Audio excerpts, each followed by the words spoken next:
Bonjour, bonsoir, que vous soyez sur Twitch en direct, comme là avec toute la petite troupe bien différée sur YouTube, et bienvenue dans cette première édition de la Védothèque. J'adore être un commercial.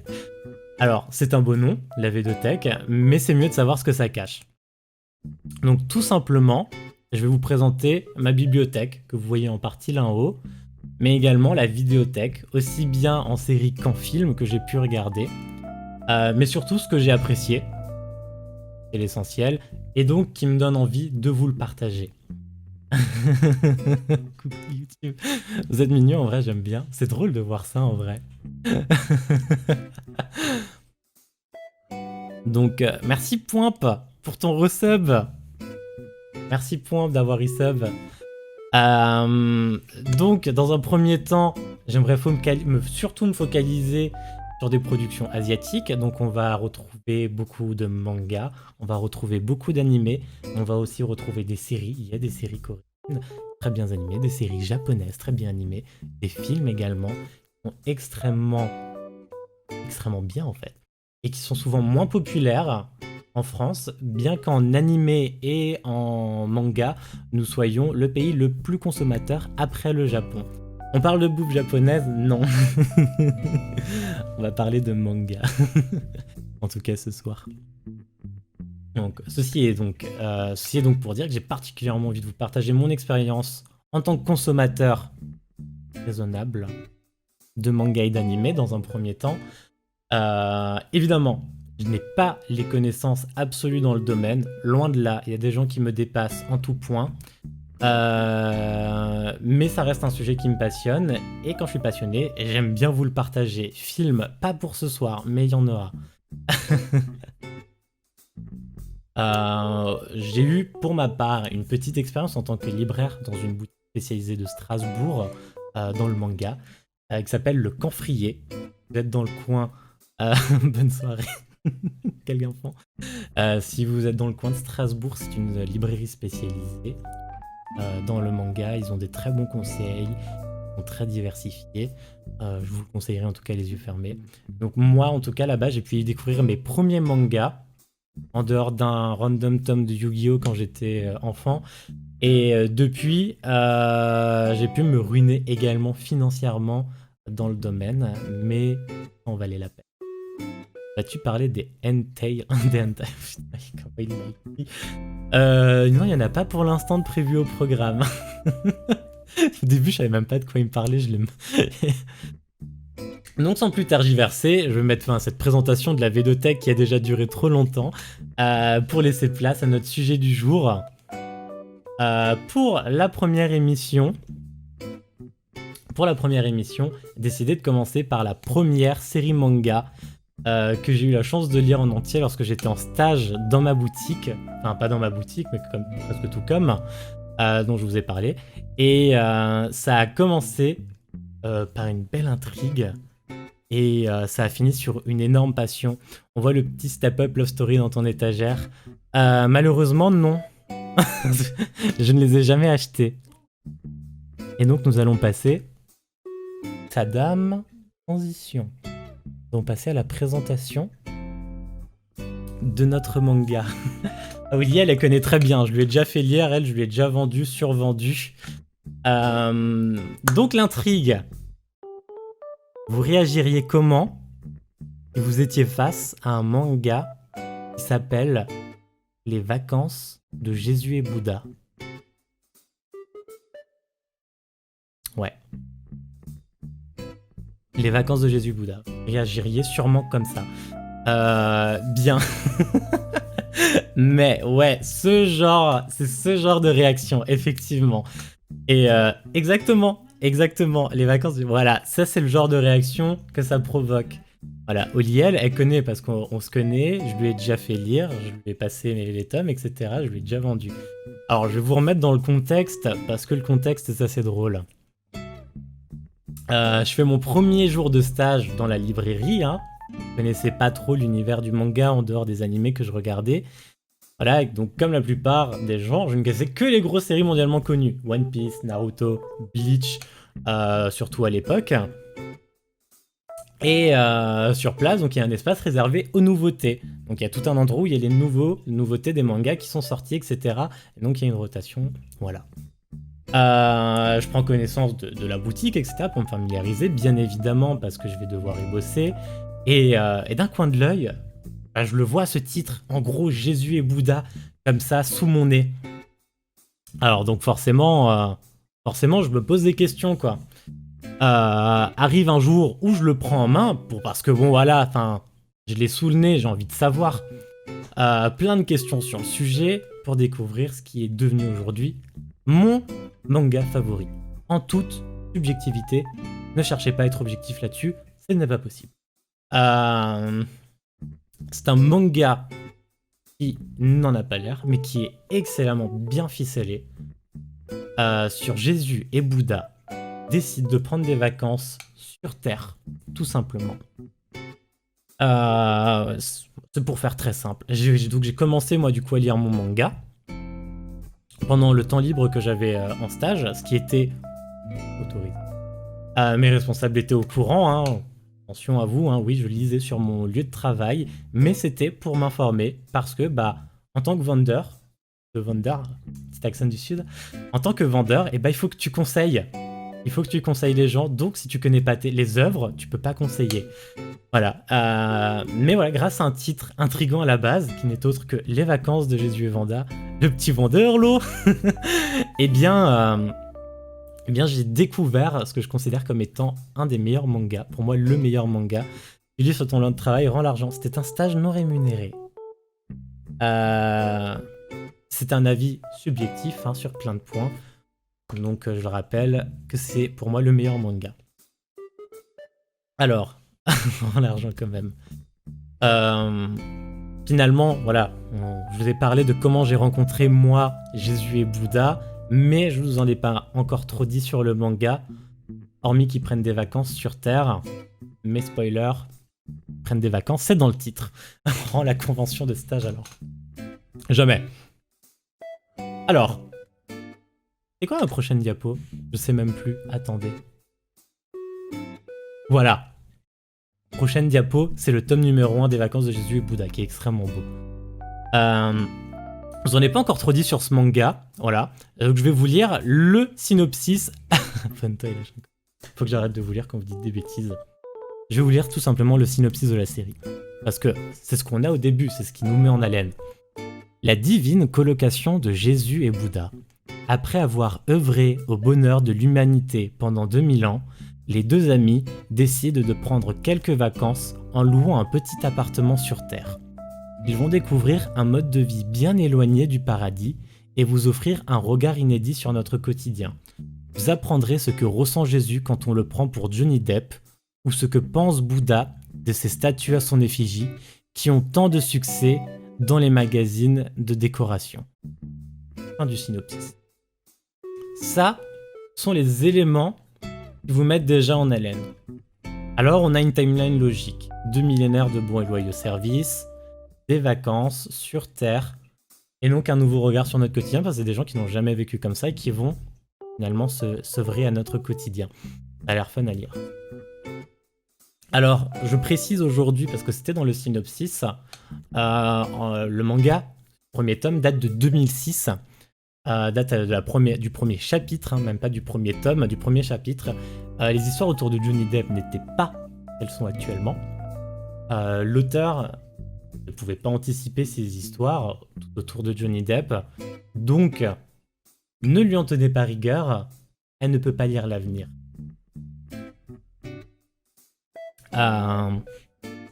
Donc par exemple, pour vous montrer comment réagit Jésus lorsqu'on le prend pour Johnny Depp. Alors, on commence de ce côté, hein, on commence là en bas et on finit là-bas au bout, et on commence par le haut. Hein. Si vous n'avez jamais lu de manga, ça se lit de droite à gauche. Comme ça, on met tout le monde sur les mêmes pendules. Voilà, c'est comme Jésus là qui dit « Il y avait des lycéennes et, tout en me regardant, je les ai entendues se dire « Tu trouves pas qu'on dirait trop Johnny Depp ?» Et du coup, Bouddha qui lui fait « Sérieux, des lycéennes ?» comme je te le dis, on dirait que je vais avoir du succès au 21e siècle. Euh, Voilà, c'est le genre de phrase que vous pouvez retrouver de petites cases. Tu fais trop bien la lycéenne. Ah, je sais, hein. Moi, je mets mes talents à toute épreuve. Donc, on va reprendre. Contre aucune attente, ce manga se positionne sur un créneau de lecture basé sur la légèreté, la détente et l'humour. L'humour. Je ne pense pas qu'il existe de meilleur format que celui-ci pour coller à une lecture par chapitre.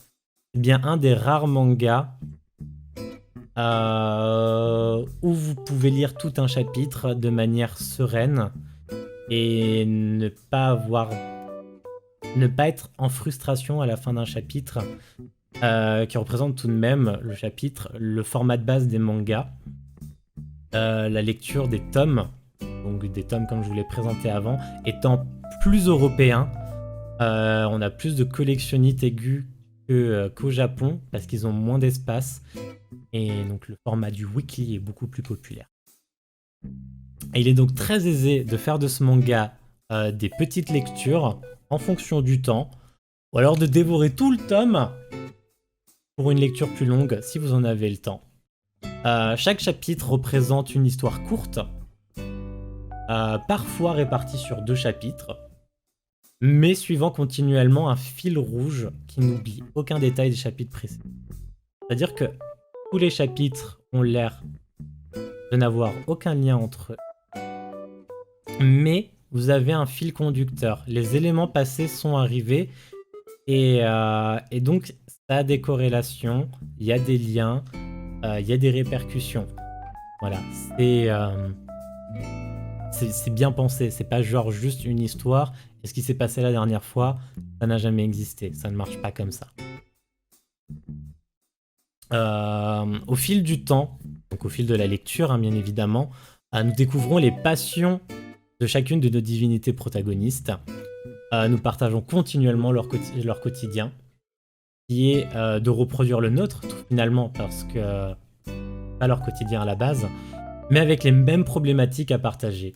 Un loyer à payer, des finances à gérer, des achats compulsifs à rattraper financièrement, parce que ça, on connaît que trop bien, un espace limité, un appartement, hein, et un voisinage.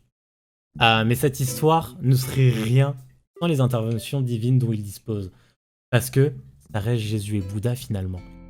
Par exemple, Jésus, lorsqu'il est trop heureux, il réalise des miracles. Comme transformer la vaisselle en pain. Vous voyez, Jésus, il est là, on lui a raconté la meilleure blague de sa vie, ça lui a fait pisser de rire. Et la vaisselle qu'il avait dans la main, l'assiette, un pain. Cocasse.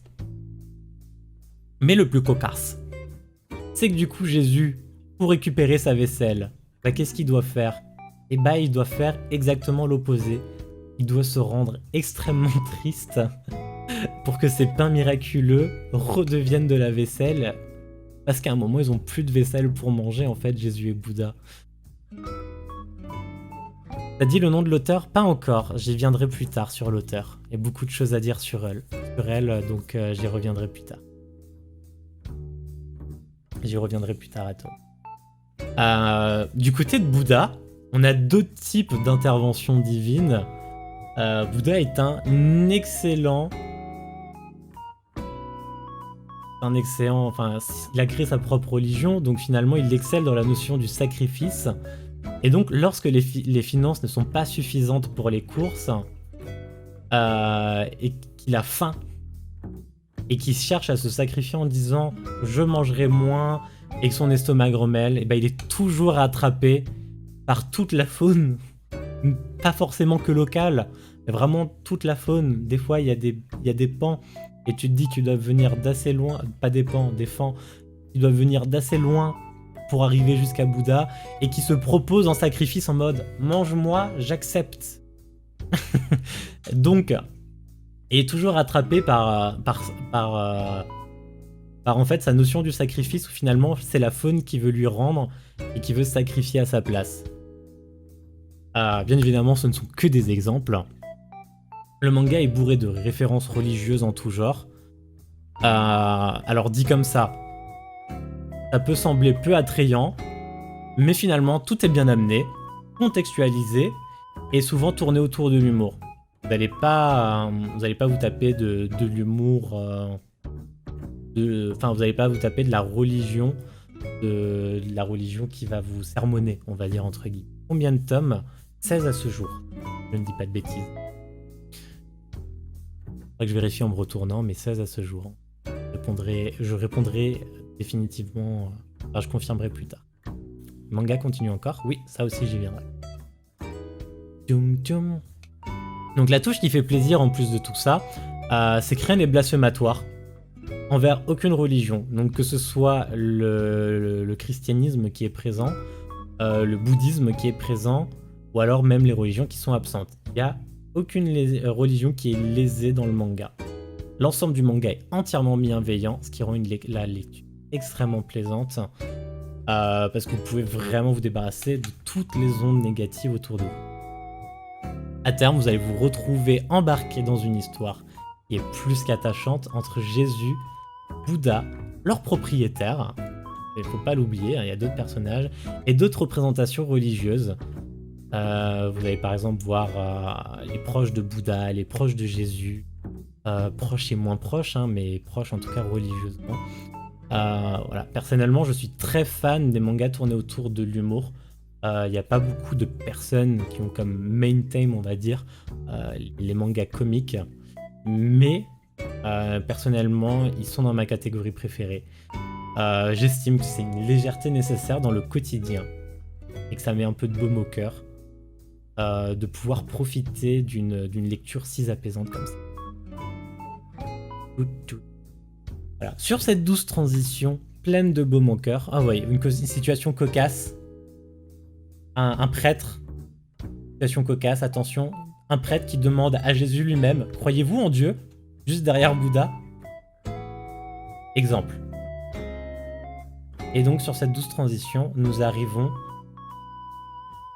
à l'auteur de cette œuvre dont je n'ai pas encore parlé.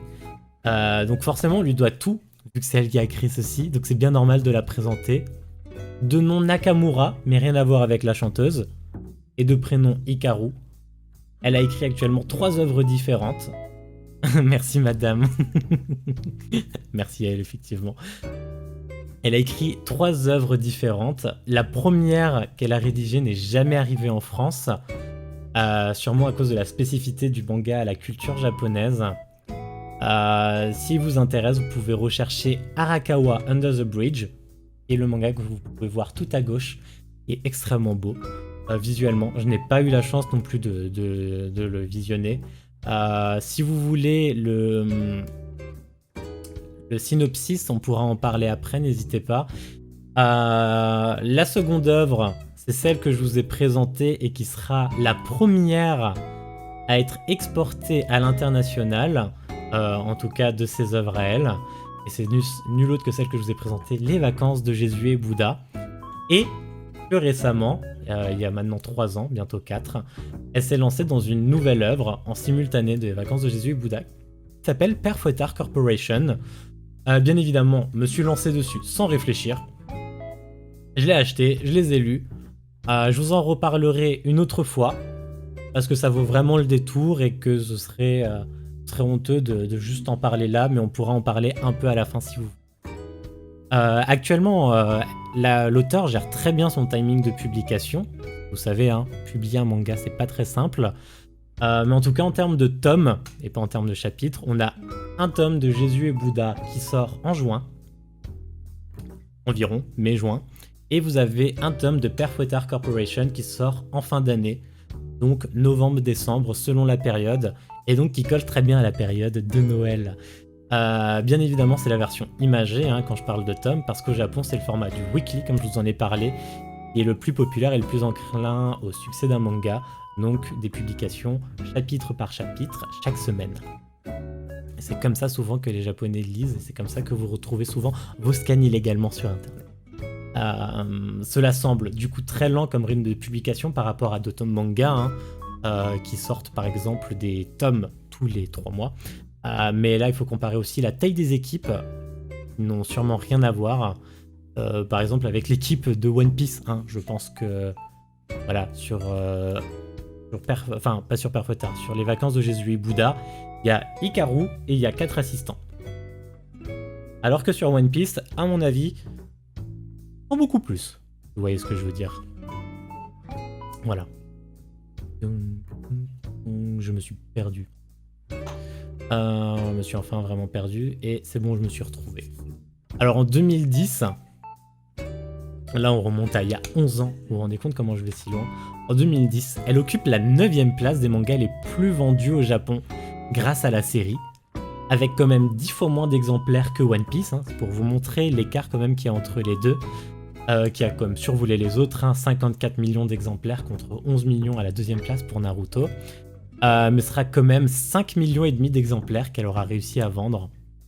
Ça fait d'elle également la 3ème place en tant que femme mangaka après la série Sawato, donc qui est en position numéro 3 du classement, qui s'appelle en japonais Kimi no Todoke.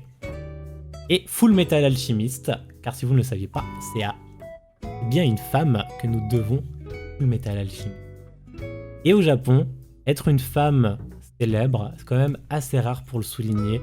Vous voulez qu'on parle des conditions des femmes au Japon et de la culture japonaise, on en parlera après. De son côté, Hikaru Nakamura a eu, selon elle, beaucoup de chance dans l'évolution de sa carrière. Elle ne se voyait pas devenir pro aussi jeune, car ce qui n'est pas précisé, c'est qu'elle avait 16 ans pour Arakawa, et ensuite 17 ans, non, un peu plus, quand elle a commencé un peu plus pour Jésus et Bouddha. Donc elle a réussi à commencer sa carrière à 16 ans. Je viens de m'apprendre quelque chose pour Full Metal. Ah bah voilà. Cette émission n'aura pas été inutile. Donc il existe du coup une certaine pression, il existe donc une certaine pression sur ses épaules, avec une carrière qui a explosé très tôt et très vite. La vache, déjà tu vois, 27 ans actuellement, c'est ultra jeune. Et ouais, elle a réussi à percer à 16 ans. À 16 ans, elle était assistante d'un très grand mangaka, et elle a percé très vite dessus. Du coup, la vraie question autour d'Hikaru Nakamura, c'est combien de temps pourra-t-elle continuer à exprimer son talent dans ce milieu très contesté, d'autant que le manga seinen, parce que ce n'est pas un shonen, c'est un seinen qu'elle nous propose sur les 3 exemplaires, hein, que ce soit Arakawa Under the Bridge ou même avec Perfotar Corporation, qui est un peu moins populaire quand même chez nous, les Européens. Voilà. Et si jamais vous ne connaissez pas un manga de la liste, n'hésitez pas à me demander, on pourra en parler vite fait. Je les ai pas tous lus, mais j'ai au moins leur nom. En termes de création, on est dans l'improbable. L'inspiration pour créer Jésus et Bouddha, parce que nous allons revenir sur Bouddha. Ça, on y viendra après. Ah! Ok. Jésus et Bouddha, ça a été... je vais vous raconter comment ça a été créé, c'est assez improbable. Hikaru est une grande fan de personnages à pouvoir, hein, donc elle a grandi comme la plupart d'entre nous avec des séries avec des héros ultra badass, je pense notamment à Dragon Ball, et elle voulait imaginer des personnages puissants. Donc elle voulait se positionner dans le comic, parce qu'elle se positionne dans le comic, et elle voulait des personnages badass. Donc finalement, à force d'esquisser un personnage, elle trouvait qu'il ressemblait à Jésus, et ça collait à l'image d'un personnage puissant. Et ce qui est plus puissant que ce qu'on met à nous à l'échelle des dieux, bah, pas grand chose à part un dieu, quoi. C'est le pouvoir divin. Elle avait besoin d'un compère pour Jésus, et donc elle a imaginé Bouddha pour l'accompagner dans le même acabit, et donc avoir ces 2 protagonistes pour créer les gags. Et donc nos personnages divins étaient nés pour partir en vacances. Quant au caractère de chacun de nos personnages, c'est là que tout devient vraiment improbable. Hikaru est la cadette de sa famille, elle n'avait pas l'habitude de vivre seule, et ses sœurs s'étaient mariées, elle avait déménagé, donc elle habitait seule, et elle ne se sentait pas bien comme ça dans cette solitude, et elle a demandé à une de ses sœurs si elle pouvait rester X temps chez elle. Sa sœur lui a gentiment dit « Oui, tu peux venir, il n'y a pas de souci. » Et ignorer sa sœur, c'est qu'à ce moment-là, Hikaru allait s'inspirer de son couple pour baser les comportements des personnages, ce qu'elle avoue lors d'une interview. Donc, on doit le comportement de Jésus au beau-frère de Hikaru, et on doit le comportement de Bouddha à la sœur, enfin de Jésus, on doit le comportement de Jésus à la sœur de Hikaru. Et là, c'est quand même assez improbable.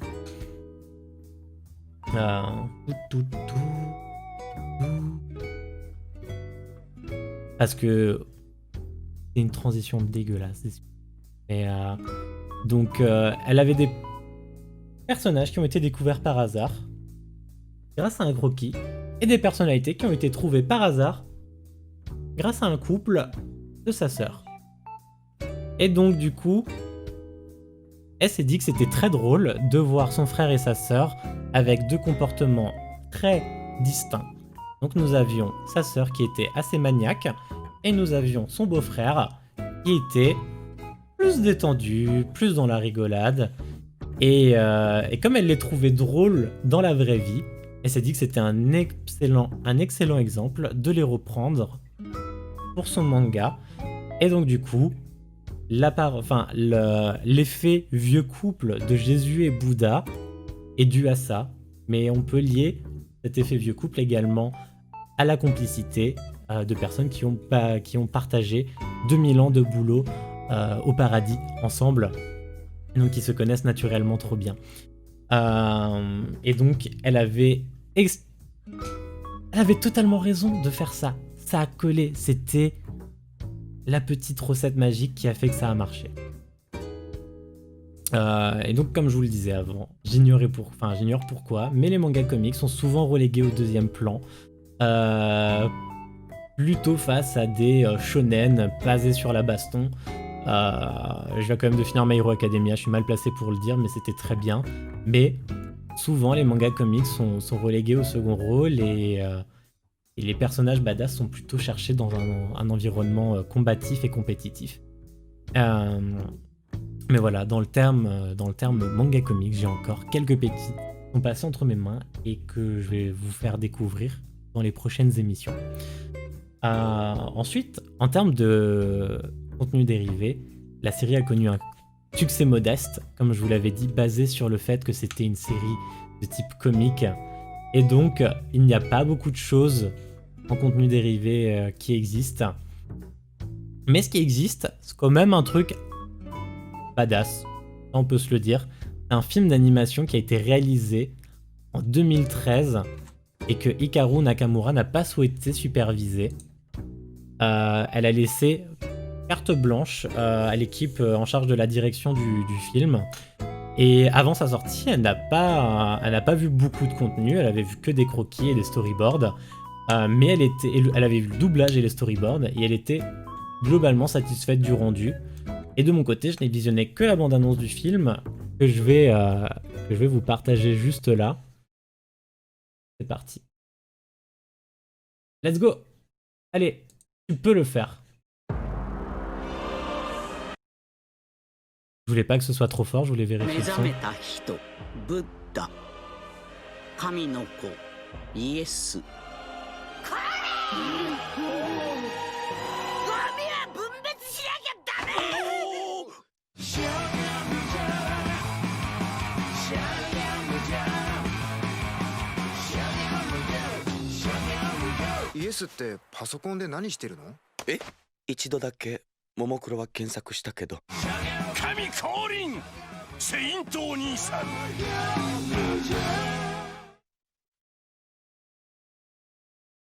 Alors, je vous avais pas... Voilà, il n'y a pas de version qui existe en français malheureusement. Donc je n'ai pas pu en chercher et en trouver. Voilà, c'était pour anticiper ça, Atom. Comme le film n'a jamais été traduit, il n'existe qu'en japonais, mais ce film existe. Mais sur l'élément sur lequel je voulais plutôt qu'on se penche, c'était plutôt les traits artistiques du manga, du coup, qui ont été adaptés en animation. Donc, l'animé qui était très beau. Les personnages de Jésus et Bouddha sont extrêmement fidèles à ceux qui ont été dessinés dans le manga. L'environnement également est très fidèle. Vous avez déjà pu voir d'autres personnages qu'ils ont vus enfin, que vous pouvez rencontrer également dans le manga, notamment la propriétaire, c'est celle qui criait. Et, euh, et donc voilà, même sans le connaître, c'est un côté drôle de se dire Jésus et Bouddha tremblent quand la propriétaire les engueule. Il donne un côté très humain et en fait, ce personnage overkill un but de lui-même. C'était une partie que j'aimais beaucoup. Dans le film, de ce que j'en sais, on retrouve divers sketchs présents dans les chapitres existants. Donc, vous retrouvez des chapitres un peu de manière aléatoire. La couleur est fidèle à ce que l'on pourrait attendre du décor et des personnages. Je trouvais que le rendu était extrêmement bien. L'extrait permet déjà très bien de se rendre compte du caractère de chacun des personnages. Il est largement plus agréable de les découvrir en les lisant, ou dans le cas présent en les regardant, mais comme je vous l'ai dit, le film n'est pas disponible en français. En tout cas, en moins de 40 secondes d'extrait, il n'y a aucun doute sur le fait que c'est une série qui est décalée, où il y a il y a des notes d'humour dans tous les sens, bien qu'on ne les ait pas compris, je sais. Voilà, mais il suffit de voir deux finités trembler, comme je vous l'avais dit, devant leur propriétaire qui les interpelle pour en prendre conscience. Et voilà, je trouve que c'était un manga extrêmement plaisant. Du coup, ce qui met fin à notre partie de présentation. J'espère que tout cela vous a plu. Merci à vous ici sur le chat en présent. Merci à ceux qui regarderont la rediffusion. Vous avez déjà des premiers retours, des premières remarques. C'est une émission qui débute. Bien évidemment, je pourrais faire adapter le format. Ce que vous attendez en termes de publication, enfin en termes de contenu. Si vous avez des recommandations, vous avez bien évidemment les commentaires. Si vous avez envie de le partager à plus grande échelle, et il y aura bientôt la VOD sur YouTube. Je mettrai sur Discord et sur Twitter quand la VOD sera disponible avec le lien. Je vous dis à bientôt. Donc normalement la semaine prochaine en VOD et la semaine prochaine ici.